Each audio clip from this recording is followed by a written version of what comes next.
இயேசுவின் நாமத்தினாலே உங்களை வாழ்த்தி வரவேற்கிறேன். ஒவ்வொரு நாளும் அந்த வீடியோ மூலிமா உங்களை காண்பதில் மிகுந்த மகிழ்ச்சி, மிகுந்த சந்தோஷம். இந்த நாளில் ஒரு வேத வசனத்தை காண்பிக்கிறேன். பொறுமையாக தள்ளாதீங்க, பொறுமையாக கேளுங்க. மல்கியா 2ஆம் அதிகாரம் 15ஆம் வசனம் சொல்லப்படுகிறது. அவர் ஒருவனை அல்லவா படைத்தார், ஆவி அவரிடத்தில் பரிபூர்ணமாக இருந்தது, பின்ன ஏன் ஒருவனை படைத்தார்? நீங்கள் பாருங்கள், ஆண்டவர் முதல்ல படைக்கும்போது ஆதாம் என்ற ஒரு மனுஷன் தான் படித்தார். ஏன் இவர்கிட்ட பவருக்கு நிறைய படைக்க வேண்டியதானே கேட்குறாங்க கேள்வி. அவர்கிட்ட ஆவி பயங்கரமான பரிசுத்தம், அந்த ஆவி இருந்தது, அந்த ஆவி வச்சு எல்லாத்தையும் படைக்கலான்னு நினச்சேன், ஏன் ஒருவனை படித்தார் அப்படின்னு கேட்குறாங்க. அதுக்கு ஆண்டவர் என்ன சொல்கிறாருன்னா, ஒருவனை ஏன் படைத்தார், ஏன் ஒருவனை படைத்தார்?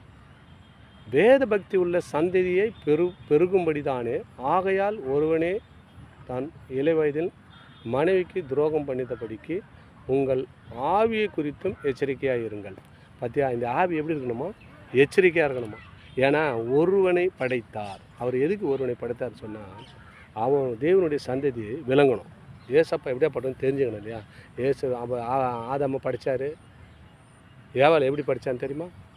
ஆதாமை படிச்சுட்டு ஏதம் தோட்டத்தில் விட்டுட்டார். அவன் தனிமை இருப்பது நல்லதல்ல, ஏற்ற காலத்தில் துணையை தரணும்னு சொன்னார். அப்போ என்ன பண்ணால், ஆதாமுக்கு ஆழ்ந்த நித்திரை கொடுத்து அவன் விலை எலும்பை எடுத்து அதில் ஒரு பெண்ணை படித்தாரான். பாருங்கள், அவ ஒரே பொண்ணும் படிச்சிருக்கலாம், ஏன் படிக்கணும்னு சொன்னால் ஆதாமுக்கு ஆழ்ந்த நித்திரை கொடுத்தாராம். அதான் சர்ஜர் ஆப்ரேஷன் அப்படின்னு சொன்னால், இப்போ கூட அதுதான் சொன்னான் ஆழ்ந்த நித்திரை அப்படின்னு சொன்னால். ஆழ்ந்த நித்திரைனா நல்லா தூக்கம் வர அளவுக்கு இன்ஜெக்ஷன் போட்டு மருத்துவர்லாம் இப்போ பண்ணுறாங்க இல்லையா? அதேமாரி அப்போவே ஆண்டவர் நேர்த்தியாக பண்ணியிருக்காரு பாருங்கள். ஒரு விலை எலும்பு, ஆம்பளைக்குலாம் ஒரு விலை எலும்பு இருக்காது, ஆண்களுக்குலாம் ஒரு விலை எலும்பு இருக்காது. ஏன்னு சொன்னால், அந்த விலை எலும்பு எடுத்து ஒரு பெண்ணை படித்தாராம். அதான் அந்த பெண்ணு தான் இப்போ ஏவாள். அதான் சொல்கிறாரு, ஒருவனை ஏன் படிக்கணும், 2 பேரை படிக்கத்தானே அப்படின்னு கேட்குறாரு. அவர் ஒருவனை அல்லவே படித்தார், ஆவி அவரிடத்தில் பரிபூர்ணமாக இருந்தது, ஏன் ஒருவனை படித்தார்? ஆவி தான் படைக்கக்கூடிய ஆவி அவர்கிட்ட இருக்குது. சொன்னால் ஊன்னு சொன்னால் ஓடும், ஆன்னு சொன்னால் ஓடியாரும். அப்படிப்பட்ட ஆவி அவ்வளோ பரிபூர்ணமாக இருந்தது. ஏன் ஒருவனை படிக்கணும்னு சொன்னால், தேவனுடைய பக்தி அங்கே அவருடைய சந்ததி, அவருடைய கீர்த்தி உலகம் எங்கும் பரவணும்.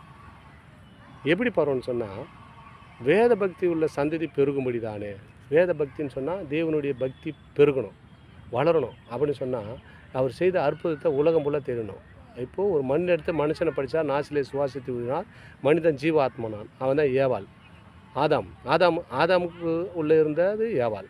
அந்த எலும்பு எடுத்து தான் படித்தார் ஏவாளை. அதே போல் நம்முடைய வாழ்க்கையில் படைப்பதற்கு முன்பாக நம்ம எப்படி இருந்தோம்?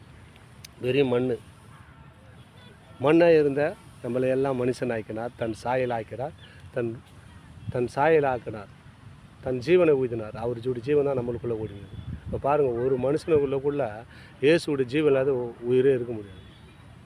மனுஷன் உயிர் விடும்போதும் சரி, இயேசு உச்சிருக்காத உயிரே விட முடியாது. மூச்சு இழுக்கும்போது விடும்போது அப்படின்னு தான் விடணும். அந்த இயேசு அவருடைய உயிர் இல்லாமல் ஒரு மனுஷனும் ஜீவனை விட முடியாது. அதான் அங்கே சொல்லப்பட்டிருக்கிறது. மண் எடுத்து மனுஷனை படுத்து நாசிலே சுவாசத்தை ஊதினேன், மனிதன் ஜீவாத்மானான். அப்போது அவனுக்குள்ளே ஒரு ஜீவன் வந்தது. அந்த ஒரு ஆதாம், அவன் தான் அந்த ஜீவன். அவனுக்குள்ளே உருவாக்கப்பட்டது தான் உலகம். ஆதாம் 2ஆம் ஆதாம், 1ஆம் ஆதாமம் எப்படி பார்த்தா அந்த ஆதாம் எப்படி பண்ணுறாரு? அந்த ஆதாமை போல் படைக்கப்பட்டு அவர் பவராக இருந்தால் கூட சிலுவை பரிந்து அவர் என்ன பண்ணார்? தன்னை தானே தாழ்த்தினாராம். அவளுக்கு பவர் இருக்குது இல்லை, எல்லோரும் கொட்டுறாங்க, சிலுவையில் அறிகிறாங்க, காலில் ஆணி அடிக்கிறாங்க, கையில் ஆணி அடிக்கிறாங்க, ஏன் பேசலை? அவருடைய வேத பக்தி நிறைவேறணும், அவருடைய தேவ தரிசனம் நிறைவேறணும், பிதாவுடைய சித்தத்தை அவர் நிறைவேற்றணும். அதனால தாங்க அவர் பொறுமையாக இருந்தார், சாதித்தார். நம்ம வாழ்க்கையில் கூட நம்ம பொறுமையை கடைப்பிடிக்க வேண்டும், தாழ்மையாக இருக்கணும், அநேகருக்கு நம்முடைய வாழ்க்கையை கற்றுக் கொடுக்கணும். அதுதான் தேவனுடைய விளக்கம். நம்ம என்ன பண்ணோம்? அவருடைய சந்ததி விளங்கும்படி. நம்ம கிறிஸ்துவர் என்ன சொல்கிறோன்னு சொன்னால், நம்ம ஆலயத்துக்கு போயிட்டு வரோம், அது மாத்திரம் இல்லை, நம்ம வாழ்க்கையை புதுப்பிக்கப்படணும், வார்த்தையினால் புதுப்பிக்கப்படணும், செயல்முறையில் புதுப்பிக்கப்படணும். எல்லாத்தையும் புதுப்பிக்கப்படும் போது தான் உலகத்தார் பார்த்து நம்மளை இவர் தான் கிறிஸ்துவர் என்று நமக்கு அவங்க முத்திரை போடணும்.